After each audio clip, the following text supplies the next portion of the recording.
Good morning, church. Wow, I got that right. Yes, okay. All right.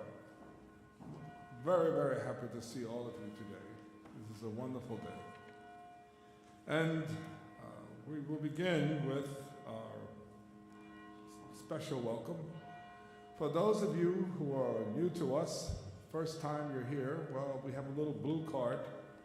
You give us your name, your way of reaching you. Yes, thank you, Deb. And we'd be more than happy to welcome you. This is a safe place. This is a place for you. This is a place where all of us care about each other. And you can be anything you want to be here. And you will be welcome here. All right.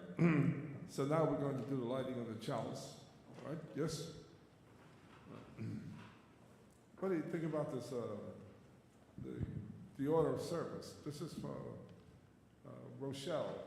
She did the painting, right? In the order of service. This is rather beautiful. So I'd like to light the chalice, and can I have some young person come up here and help me? Okay. Cool.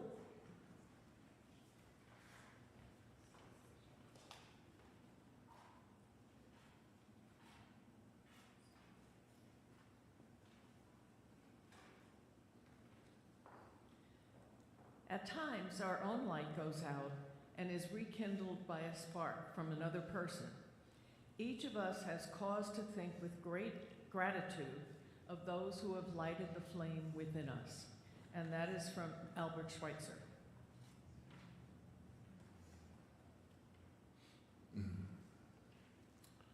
Today, we continue our path to enabling the beloved community. We called Karen's message on love last week. Love is our outlaw. We are outlaws for our community. We are outlaws for love.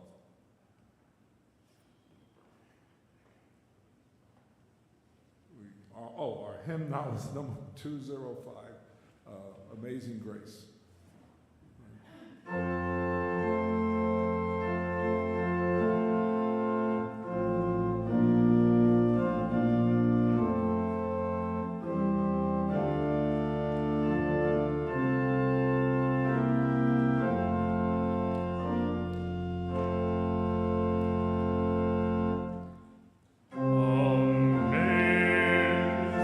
Amazing grace, how sweet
Hingham has an amazing history, as a lot of you know.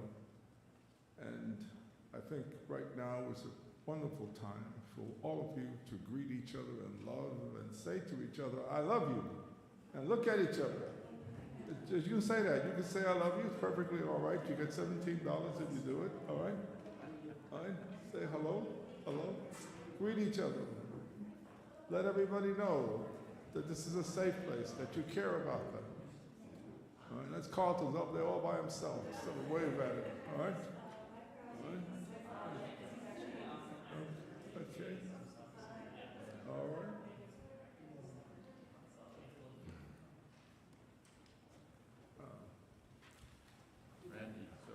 So now if you'd all remain standing for the uniform reading of the covenant.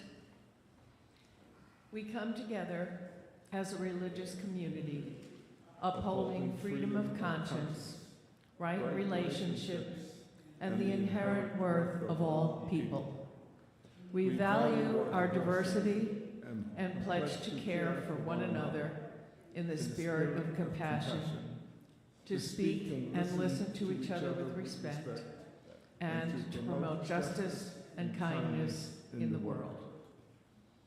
And I'd invite anyone now to come forward who has concerns or things they would like to share, and we will light our candles of joy and concern.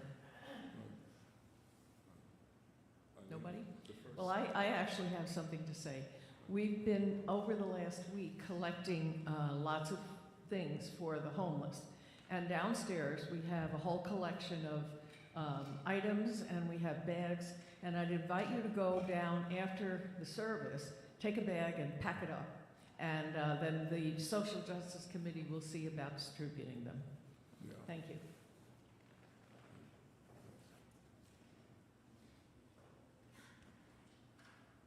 I have one, a request for the community. I've recently been diagnosed with diverticulitis, and when I look online, the suggestions about what a person is supposed to eat range the gamut from everything to nothing. So if anybody here knows anything about this, come and talk to me, because I don't know what to eat. Oh, okay. We love you, Deb.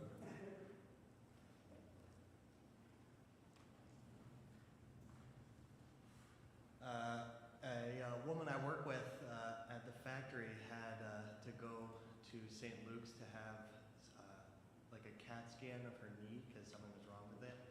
So if we could just say a prayer about her knee, and she had to like have a shot in it, and she said it was really painful and like she couldn't even hardly walk, and she had to like leave on Friday because it was so bad. So if we could just say a prayer for that, that'd be awesome.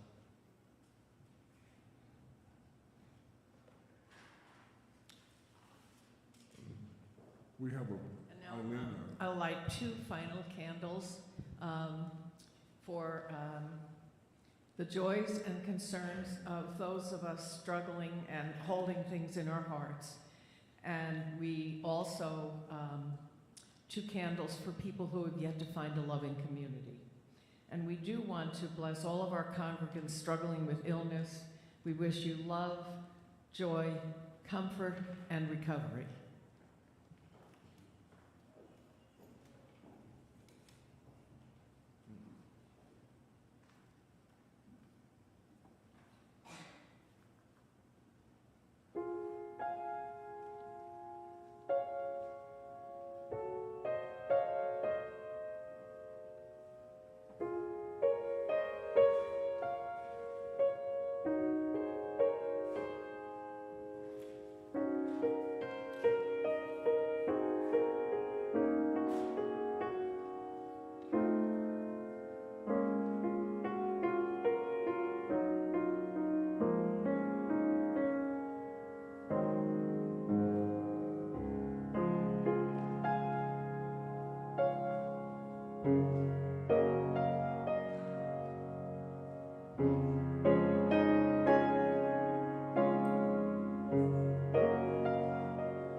doing to, the kids are really antsy to get going, but I thought, me and Eli just like talked really quick, and I thought that maybe I might do what we were going to do first upstairs, downstairs with everybody, which is learning a meditation together. This meditation is very special to me. I'm an atheist, but this is my form of prayer. And so, okay, so if we all want to just take a moment, recapture that calming energy from the piano. And we start with, this is a loving kindness meditation. So the first stage is offering love to somebody that immediately evokes those feelings of love within you. And then after that, we'll move on to ourselves, somebody that we're having, yep. Is that better? Yes. Oh my gosh, I'm sorry. Okay, so first we'll start with doing meditation for somebody that we love, then somebody that, ourselves, which can be very, very challenging, then offering love to somebody that we don't know very well, somebody that we're having a difficult time with in our lives, and then for the whole world. So the phrases repeat each time, so, all right. Bring to mind somebody that immediately brings up that feeling of love, wells up in your chest. And when you have that feeling, say to them in your mind, may you be safe. May you be happy. May you be healthy. May you live with ease. May you be safe. May you be happy. May you be healthy. May you live with ease. Now we're going to do it for ourselves. May I be safe. May I be happy. May I be healthy. May I live with ease. May I be safe. May I be happy. May I be healthy. May I live with ease.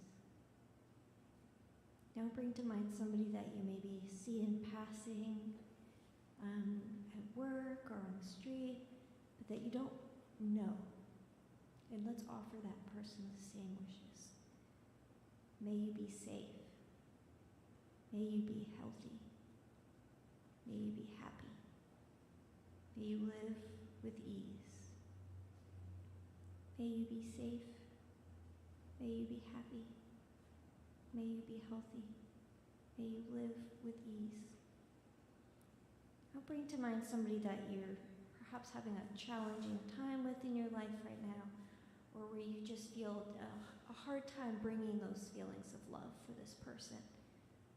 And holding on to that feeling that we felt at the beginning, try to bring that back and offer to this person. May you be safe. May you be happy. May you be healthy. May you live with ease. May you be safe. May you be happy. May you be healthy. May you live with ease. And finally, we're going to do it to the whole world. So imagining sending this out to all the children, all the people suffering all over the world, everybody. May you be safe. May you be happy.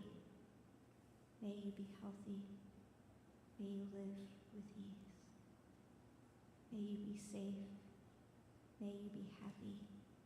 May you live with ease.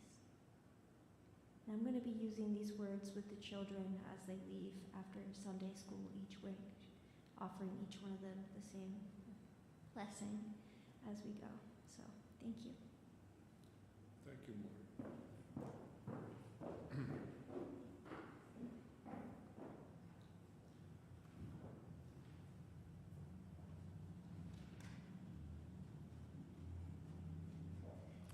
This is a happening church. We do amazing things. Walking on water is just one of them. Now, here's a reading by Javan from something to someone, the poet. Our path is a little clearer. Our steps are a little lighter. We appear a little taller when we walk beside someone we love.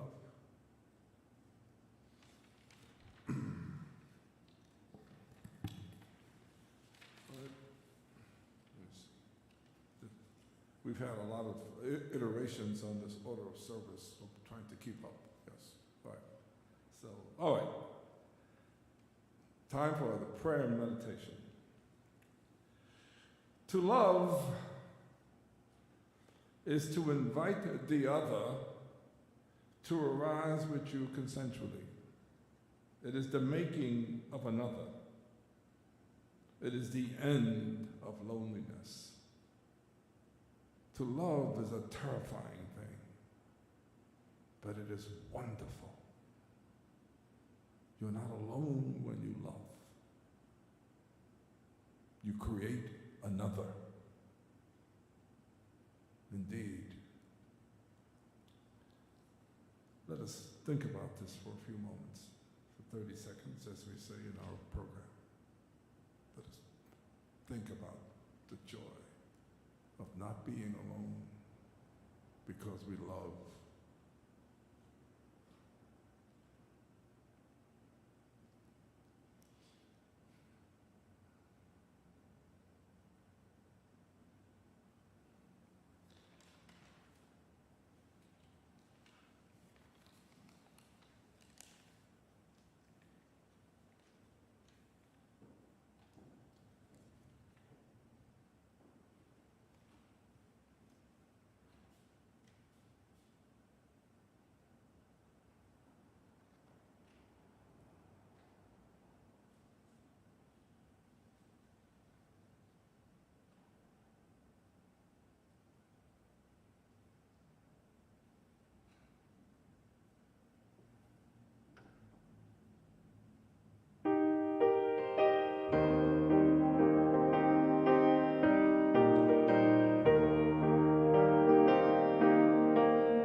Thank you, gentlemen. Let me see, where am I? Okay. A reading. This is from the Christian existentialist Kierkegaard, and the title of this collection of sayings is from the Parables of Parables. Am I saying that? Parables. You know, it's since I'm 92, things are different. All right. Parables of Kierkegaard. All right.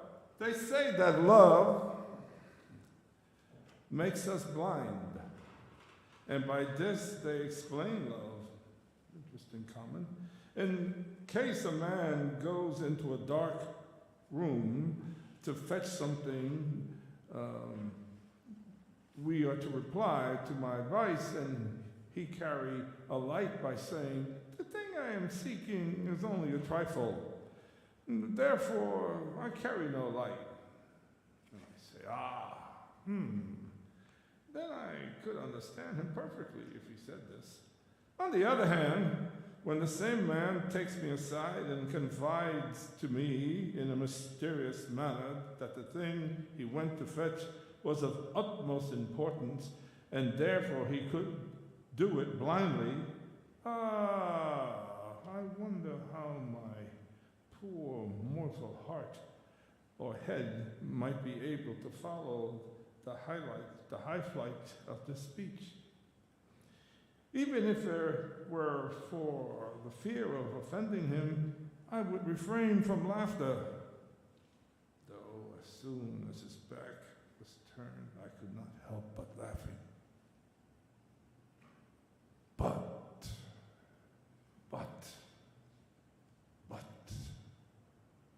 at love, no one laughs. At love, no one laughs. Now our hymn, it's actually in the system. It is The Fire of Commitment. Tony Ann, did we figure this out? Good. All right, great. This is in the turquoise book. The teal book, as Eileen points out to me. Yep. Oh, I'm sorry. It's 1028. The Fire of Commitment.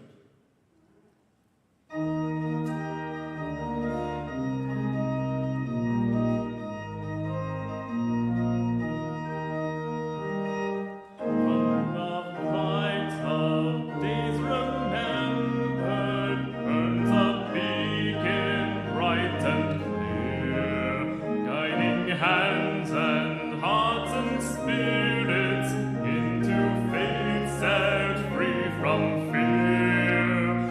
When the fire of commitment sets our mind and the souls ablaze, when our hunger and our passion need to call us on our way, when we live with deep assurance of the flame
a happening church. All right.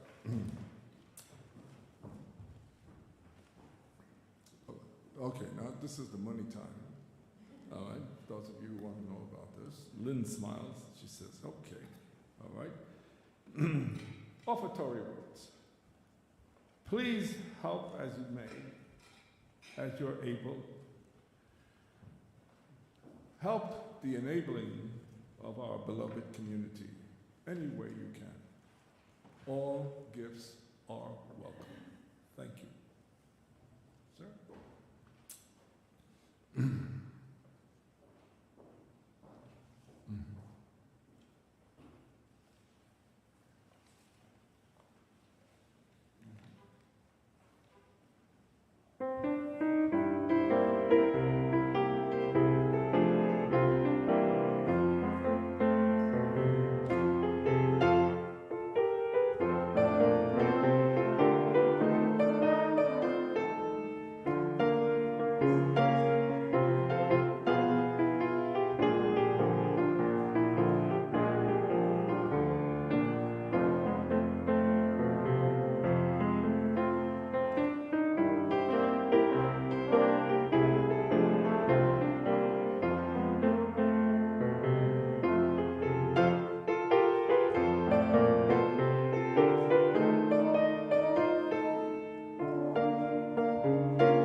Now, it's time for my sermon. Or as they say, the preacher letteth goeth.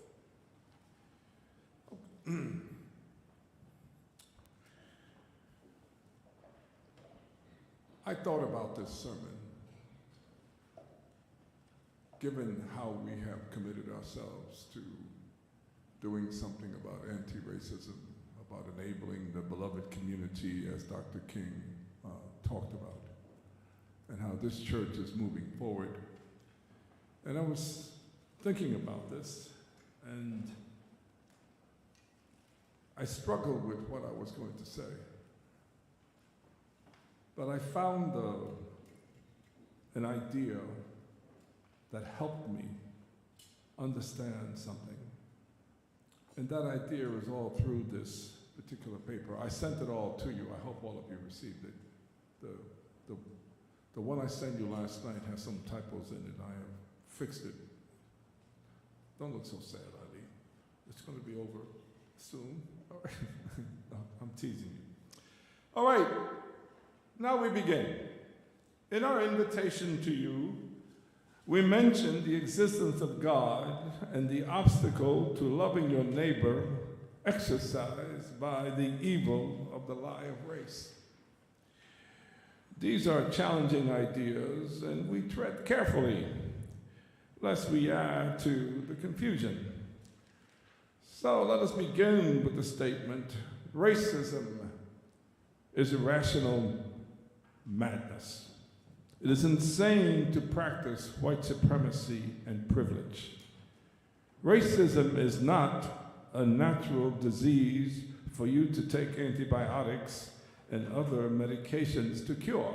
That's a very important point. It is not natural to be a racist. It is not natural to fear the other. That is not natural.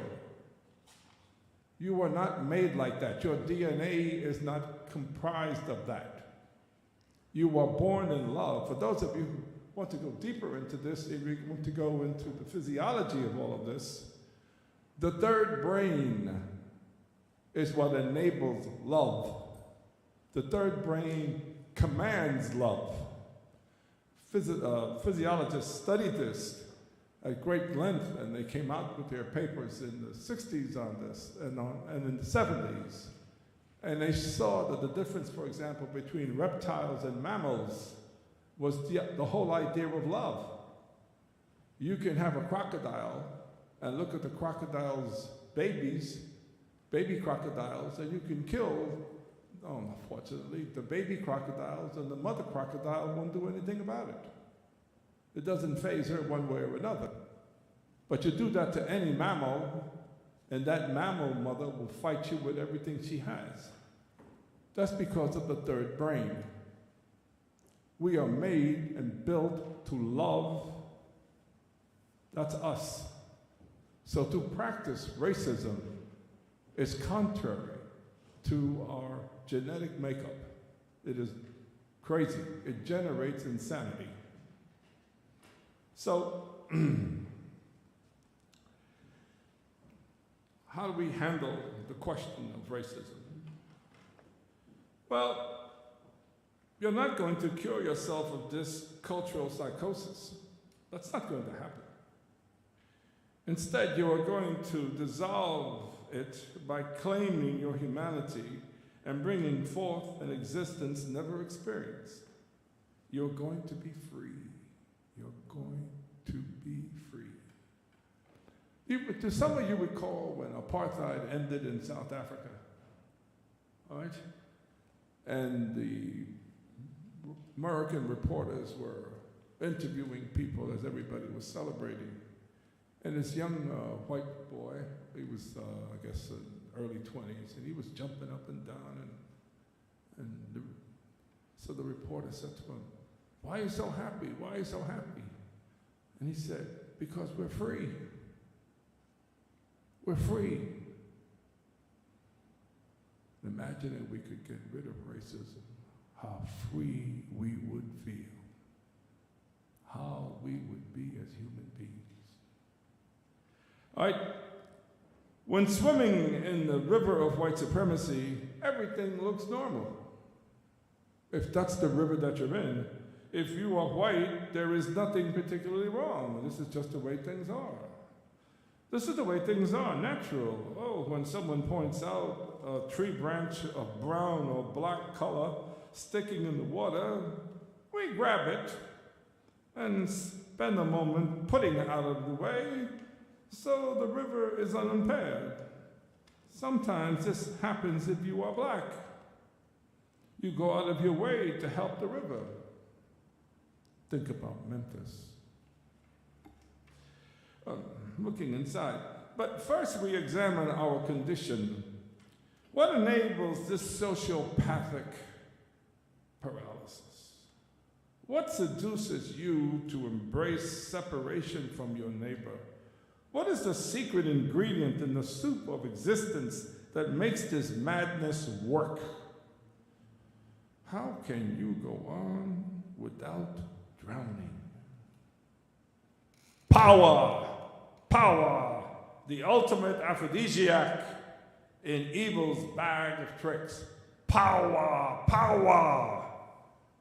Let me see your ID. You don't live here. Open your bag. Gun, gun, gun. This is America. Speak English.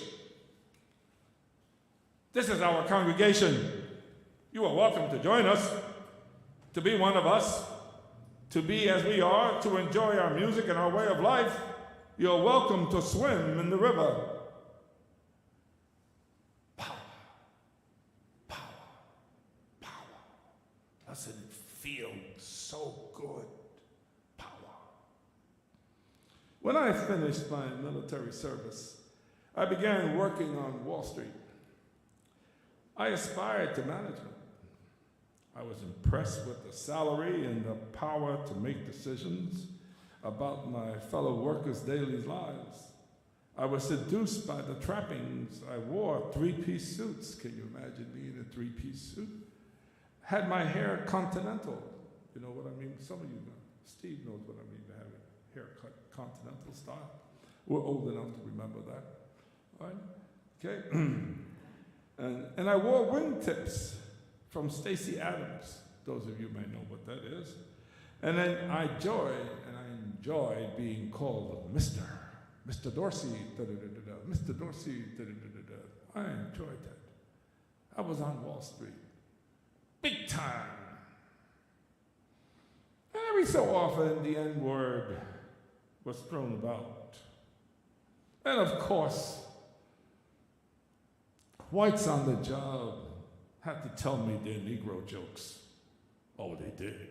Well, let me tell you. Oh, no, this is one I heard, you know. I want you to hear this. No, I know. Don't get offended. Don't get offended. But I want to tell you this. I've also heard Negro jokes in this church. I have a housekeeper. And she has been with me over 10 years. Once in a rare while, I assert my employer status on her and speak to her like a boss. Later, I get sick, hating how I allowed the power to seduce me. I understand power, even in that simple example. Being the boss over your housekeeper, telling your housekeeper in a certain way to do something. I feel like crap afterwards. And apologizing to her. She just says, oh, no. But I feel sick talking to her like that. I understand power. No, I am not speaking of being a decision maker when the need arises. That's different. I'm speaking of the raw evil of subjecting someone to your own will because you can. Let me see your ID. I remember my mother. I spoke to a friend of mine about her recently. A brilliant person. She came to this country in 1939. She was reduced to piecework in a sweatshop. She was brilliant. She had some college behind her. But she was reduced to piecework in a sweatshop because she was too dark for office work. Even though during the war, World War II, she had been working for the War Department for 6 years as an office worker. 6 years she had been an office worker. When she came out and tried to use her experience, she was told in no uncertain words, you're just too dark. We don't hire. They use certain words here.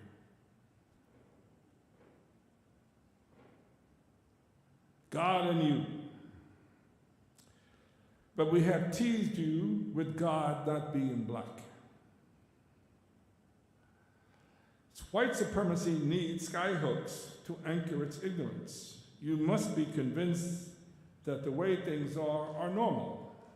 You must see that redlining is natural because likes attract. I mean, it's perfectly all right for the federal government to say, we're not going to loan black people any money. We're not going to let the GI Bill be used by black veterans after World War II to buy homes. We're not going to do that. We're going to have our white area and our black area. Look at what's happening in Mississippi today. All right? All right? White supremacy needs these skyhooks. You must see that redlining is natural, since likes attract. You must see that black is scary and dangerous, and brown is lecherous, and queer is against God's law. That's the way you have to see, right, yourself in the river. But mostly you must see that white is good and safe. White is good and safe. You have to believe that the police, descendants of former slave catchers, are protecting you from the black and brown criminals that want to hurt you. But you say, there are black and brown and queer criminals. How do you answer that? Well, there are many more white criminals, and they confuse you with the color of their skin. If you kill black parishioners worshiping and you are white, the ex-slave catchers take you for a hamburger. Did you remember that when that happened in South Carolina? But this is not a sermon on capitalism. We'll do that next time. God is the cover for all of this. We make God the most nebulous idea of humankind, all right? White. We make God white. We have to make God white. We preach that God is the steersman on the river. We show you pictures of Jesus with blonde hair and blue eyes, and make sure that Mary has porcelain skin and flowing hair. Many preachers, not all, of course, black and white, sing every Sunday that we are all in the river of righteousness, and with that of a black person, not one. Excuse me.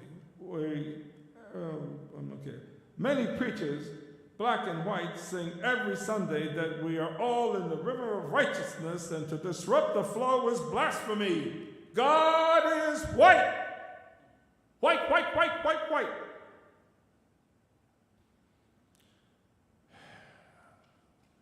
To be white, you are not black. Current scholars and practitioners of anti-racism in their workshops ask the question of their white audiences. How many of you would trade your station in life with that of a black person? Not one person stands up.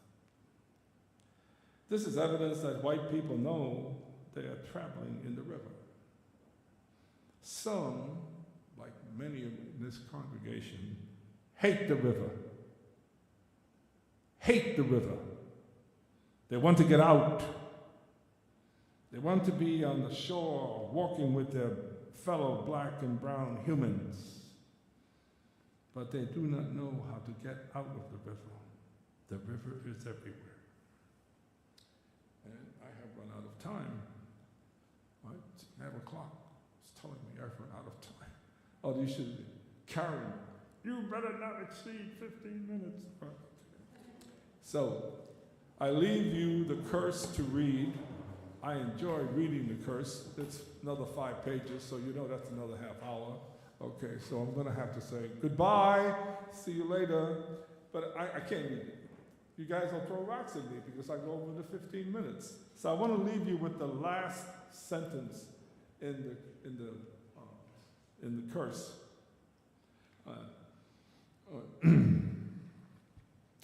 Lucifer spoke to God.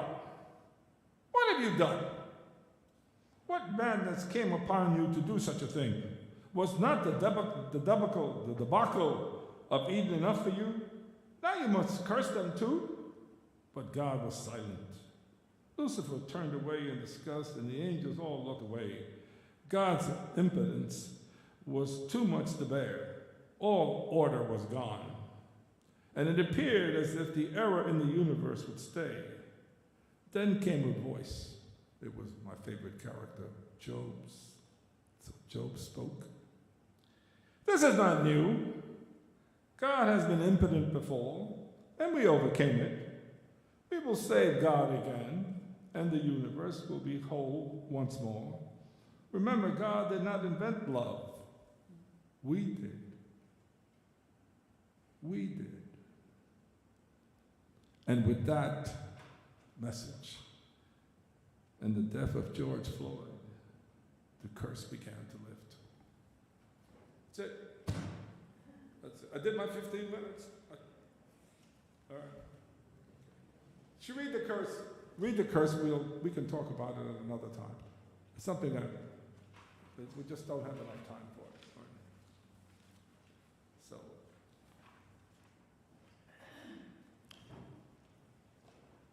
Oh, we have a hymn. Lift every voice and sing. Oh, yes. Black Nation.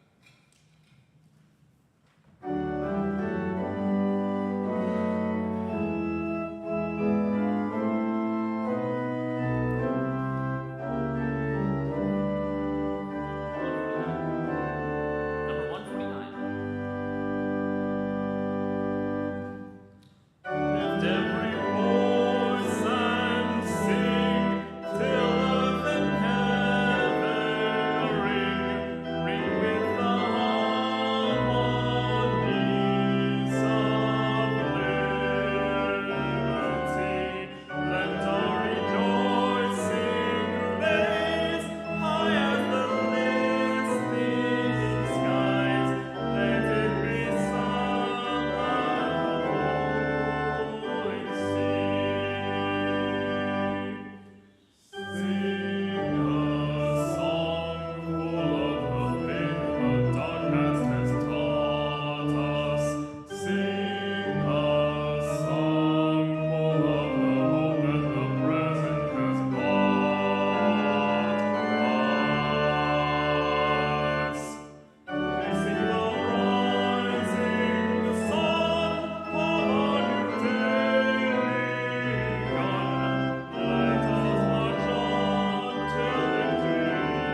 closing words by Eileen. These are the closing words. Is that? The Yeah, courage. No, we have, Randy's got to do the thing. No, sorry. Yes, okay. Afterwards. Afterwards. You do the first word. Okay. The courage of the early morning's dawning, and the strength of the eternal hills, and the peace of the evening's ending, and the love of God be in your hearts. Be safe, be with joy. Have a wonderful week. Thank you. Live long and prosper. As Karen Lee said, I can do one of them. I can do this one. I can't do it.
coffee and cake and whatever, and talk about the meaning of existence.